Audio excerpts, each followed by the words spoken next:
Match संपन्न हो रहा है, जो कि दर्शकों से खचाखच भरा हुआ। अभी जमात पारा वर्सेस गोकुल नगर महिला वर्ग, जमात पारा वर्सेस गोकुल नगर।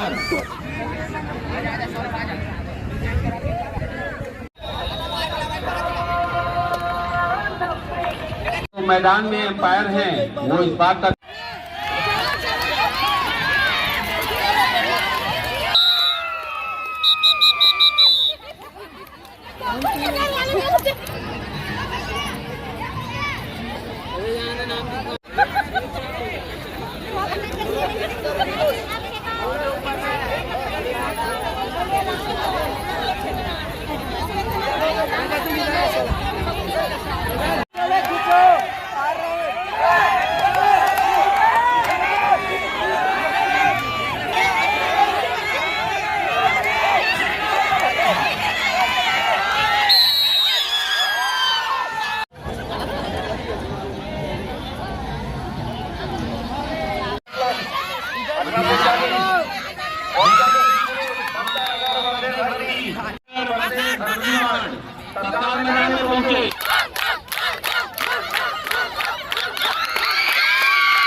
इंदिरा नगर की टीम है,